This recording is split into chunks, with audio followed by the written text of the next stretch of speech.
ಎಲ್ಲರಿಗೂ ನಮಸ್ಕಾರ. ಅತ್ತೆ ಮನೆ ರುಚಿಗೆ ಸ್ವಾಗತ. ಇವತ್ತು ದೋಸೆ ಮಾಡೋದು ಹೇಗೆ ಅಂತ ತೋರಿಸ್ಕೊಡ್ತೀನಿ ಬನ್ನಿ.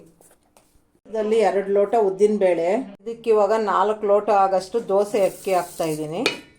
ಅರ್ಧ ಟೀ ಸ್ಪೂನು ಮೆಂತ್ಯ ಹಾಕ್ತಾಯಿದ್ದೀನಿ, ಟೇಸ್ಟ್ ಚೆನ್ನಾಗಿರುತ್ತೆ. ಈಗ ಇದನ್ನು ನೀಟಾಗಿ ತೊಳ್ಕೊಬೇಕು. ಈಗ ತೊಳೆದಿಟ್ಟಿರೋ ಅಕ್ಕಿಗೆ ನೆನೆಯೋಕ್ಕೆ ನೀರು ಹಾಕ್ತಾಯಿದ್ದೀನಿ. 6 ಅವರ್ ನೆನೆಸಿ, ಇದು 6 ಅವರ್ ನೆಂದಿದೆ. ಈಗ ಅನ್ನ ಸೇರಿಸ್ತಾ ಇದ್ದೀನಿ. ನೀವು ಬೇಕಾಗಿದ್ದರೆ ಅವಲಕ್ಕಿ ಬೇಕಾಗಿದ್ದರೂ ಹಾಕ್ಕೋಬೋದು. ನಾನು ಸ್ವಲ್ಪ ಅನ್ನ ಹಾಕಿದ್ದೀನಿ. ಈಗ ಇದು ನುಣ್ಣಕ್ಕೆ ಗ್ರೈಂಡ್ ಮಾಡ್ಕೊಳ್ಳೋಣ. ಈಗ ನುಣ್ಣಕ್ಕೆ ರುಬ್ಕೊಂಡು ನೈಟೆಲ್ಲ ಉಬ್ಬಾಕಿಟ್ಟಿದ್ದೀನಿ. ಇದು ರಾತ್ರಿ ಎಲ್ಲ ಹುಳಿ ಬರೋಕ್ಕೆ ಬಿಟ್ಟಿದ್ದೆ. ಈಗ ಎಷ್ಟು ಬೇಕೋ ಅಷ್ಟು ತೊಗೊಂಡು ಮಿಕ್ಕಿದ್ದೆತ್ತಿ ಫ್ರಿಜ್ಜಲ್ಲಿ ಇಟ್ಕೊಳ್ಳೋಣ. ಈಚೆ ಇದ್ದರೆ ತುಂಬ ಹುಳಿ ಬಂದುಬಿಡುತ್ತೆ. ನಾನೀಗ ಪಿಂಕ್ ಸಾಲ್ಟ್ ಸೇರಿಸ್ಕೊತಾ ಇದ್ದೀನಿ, ಹೆಲ್ದಿಗೆ ಒಳ್ಳೆಯದು ಅಂತ.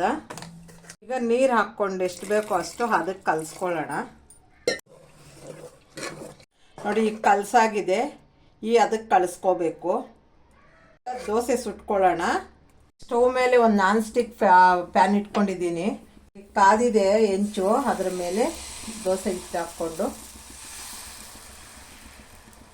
ನಮ್ಗೆ ಹೆಂಗೆ ಬೇಕೋ ಹಂಗೆ ತೆಳ್ಳಕ್ಕಾದರೂ ಬಿಟ್ಕೋಬೋದು, ಇಲ್ಲ ಮಂದಕ್ಕಾದರೂ ಬಿಟ್ಕೋಬೋದು. ನೀಟಾಗಿ ಬರುತ್ತೆ. ಎಣ್ಣೆ ಹಾಕ್ದೇ ಮಾಡೋದು. ಆಗಿದೆ, ಇದು ತೆಗಿತಾ ಇದ್ದೀನಿ. ನೋಡಿ, ನೀಟಾಗಿ ಬರುತ್ತೆ. ಎಣ್ಣೆ ಹಾಕಲಿಲ್ಲ ಅಂದ್ರೂ ನೀಟಾಗಿ ಬಂದಿದೆ. ಉಲ್ಟಾ ಮಾಡ್ಕೊಳ್ಳೋಣ. ಈಗ ನೋಡಿ, ಗರಿ ಗರಿಯಾಗಿದೆ. ಮಸಾಲೆ ದೋಸೆ ಥರ ಕಾಣುತ್ತೆ.